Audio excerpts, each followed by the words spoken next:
નમસ્કાર મિત્રો, સ્વાગત છે તમારું અમારી YouTube ચેનલમાં। તો મિત્રો CSC એટલે કે કોમન સર્વિસ સેન્ટર દ્વારા આધાર ઓપરેટર આધાર સુપરવાઇઝરની પોસ્ટ પર ભરતી જાહેર કરવામાં આવેલી છે। તો આ ભરતીમાં જાતે અરજી ફોર્મ કેવી રીતે ભરી શકાય તેના વિશે સ્ટેપ બાય સ્ટેપ આજના વિડીયોમાં આપણે માહિતી મેળવી લેશું। પરંતુ તે પહેલા વિડીયો ગમે તો લાઈક અને શેર કરી દેજો, ચેનલમાં નવા હોય તો ચેનલને સબસ્ક્રાઇબ કરી દેજો। તો ચાલો મિત્રો વિડીયોની શરૂઆત કરીએ।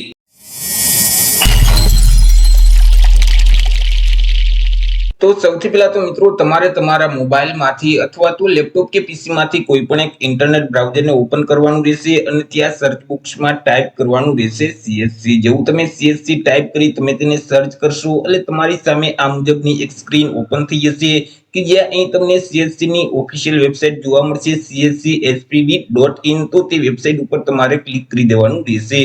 વેબસાઈટ ઉપર ક્લિક કરશો એટલે CSC કોમન સર્વિસ સેન્ટરનું જે પોર્ટલ છે તે પોર્ટલ ઓપન થઈ જશે।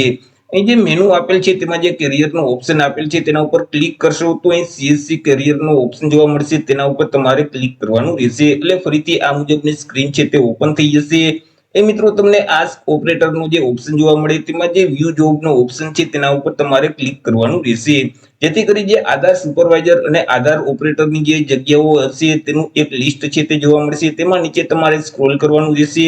નીચે સ્ક્રોલ કરશો તો અહીં મિત્રો તમને એક ગુજરાતનો ઓપ્શન છે તે જોવા મળશે। નીચે સ્ક્રોલ કરશો તો અહીં છેલ્લે મિત્રો ગુજરાતનો ઓપ્શન છે તે તેમાં જોવા મળશે। તેમાં મિત્રો ગુજરાતમાં હાલ અત્યારે અલગ અલગ 2 જિલ્લામાં આ ભરતી પ્રક્રિયા શરૂ છે આધાર સુપરવાઇઝર અને આધાર ઓપરેટરની, કે જેમાં અરજી ફોર્મ ભરવાની જે છેલ્લી તારીખ છે તે 20/6/2026 રહેશે। 20/6/2026 સુધીમાં તમારે ઓનલાઈન અરજી છે તે કરવાની રહેશે। ઓનલાઈન અરજી ફોર્મ ભરવા માટે અહીં સામે જે એપ્લાય નાઉનો ઓપ્શન આપેલ છે તેના ઉપર તમારે ક્લિક કરવાનું રહેશે। એટલે મિત્રો ફરીથી એક નવા ટેબમાં આ મુજબની સ્ક્રીન છે તે જોવા મળશે।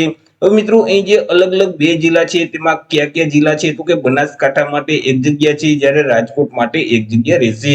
એ મિત્રો એજ્યુકેશન ક્વોલિફિકેશનની વિગત પણ આપેલી છે, ઉંમરની વિગત પણ આપેલી છે, તે તમામ માહિતી એકવાર તમારે ચેક કરી લેવાની રહેશે। નીચે સ્ક્રોલ કરશો તો અહીં જે એપ્લાય નાઉનું જે ઓપ્શન જોવા મળે છે તેના ઉપર તમારે ક્લિક કરવાનું રહેશે, જેથી કરી તમને એક અરજી ફોર્મ આપી દેવામાં આવશે। તે ફોર્મમાં તમામ માહિતી ભરવાની રહેશે। એ મિત્રો સૌથી પહેલા તો તમારે તમારું પૂરું નામ છે તે લખી દેવાનું રહેશે। તમારા મોબાઈલ નંબર આ બોક્સમાં ટાઈપ કરી દેવાના રહેશે। તમારું ઈમેલ આઈડી અહીં ટાઈપ કરવાનું રહેશે। તમારા પાન કાર્ડના નંબર અહીં તમારે ટાઈપ કરવાના રહેશે। તમારી જે તે જન્મ તારીખ હોય તે કેલેન્ડરમાંથી સિલેક્ટ કરી દેવાની રહેશે। હવે કયા રાજ્યમાંથી તમારે અરજી ફોર્મ ભરવું છે તે રાજ્યનું નામ અહીંથી તમારે સિલેક્ટ કરી દેવાનું રહેશે। કયા જિલ્લા માટે તમારે અરજી ફોર્મ ભરવું છે તે જિલ્લાનું નામ અહીંથી તમારે સિલેક્ટ કરવાનું રહેશે। ત્યાર પછી તમારું હાઈએસ્ટ એજ્યુકેશન ક્વોલિફિકેશન શું છે, તમે ગ્રેજ્યુએશન પાસ છો, પોસ્ટ ગ્રેજ્યુએશન છો, ત્યાર પછી મિત્રો ધોરણ 10 પ્લસ 2 વર્ષનો ITI નો કોર્સ કરેલ છે, ત્યાર પછી ધોરણ 10 પ્લસ 3 વર્ષનો પોલિટેકનિકલ ડિપ્લોમાનો કોર્સ કરેલ છે કે ધોરણ 12 પાસ કરેલ છે, તમે જ્યાં સુધી અભ્યાસ કરેલો હોય તે અભ્યાસની વિગત છે તે અહીંથી તમારે સિલેક્ટ કરી દેવાની રહેશે। ત્યાર પછી ટોટલ કેટલા વર્ષનો તમારી પાસે અનુભવ છે તે અનુભવના વર્ષનો અહીં મિત્રો ઓપ્શન છે તે વર્ષ અહીંથી સિલેક્ટ કરી દેવાના રહેશે। ત્યાર પછી તમે હાલ કયા રાજ્યમાં રહો છો તે રાજ્યનું નામ અહીંથી તમારે સિલેક્ટ કરી દેવાનું રહેશે। તમે હાલ કયા જિલ્લામાં રહો છો તે જિલ્લાનું નામ અહીંથી તમારે સિલેક્ટ કરી દેવાનું રહેશે। તમારું જે રિઝ્યુમ છે તે અહીં તમારે અપલોડ કરવાનું રહેશે। એ મિત્રો PDF છે અથવા તો વર્ડ ફાઇલ જ તમારે અપલોડ કરવાની રહેશે, કે જે ફાઇલની સાઇઝ છે તે વધુમાં વધુ 1 MB સુધી હોવી જોઈએ। એ જે ચોઈસ ફાઇલનો ઓપ્શન છે તેના ઉપર તમે ક્લિક કરશો તો ડિવાઇસ ઓપન થઈ જશે, કે જ્યાં તમે તમારા રિઝ્યુમની PDF ફાઇલ રાખેલ છે તેને સિલેક્ટ કરી દેવાની રહેશે। એ જ રીતે તમારી પાસે જે આધાર સુપરવાઇઝરનું સર્ટિફિકેટ છે તે પણ તમારે અપલોડ કરવાનું રહેશે। તેમાં મિત્રો JPG અથવા તો JPEG કે PNG ફોર્મેટમાં તે ફાઇલ તમારે અપલોડ કરવાની રહેશે અને ફાઇલની સાઇઝ છે તે વધુમાં વધુ 1 MB સુધી હોવી જોઈએ।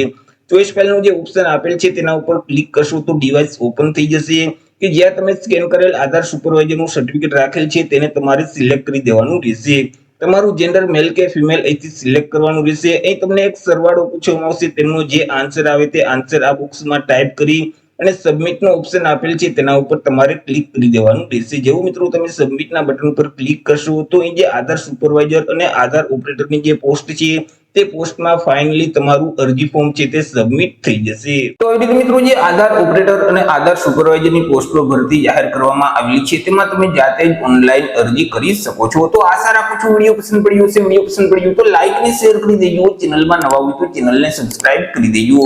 ફરી મળીશું એક નવા ટોપિક સાથે એક નવા જ વિડીયોમાં। ત્યાં સુધી જય હિન્દ, વંદે માતરમ।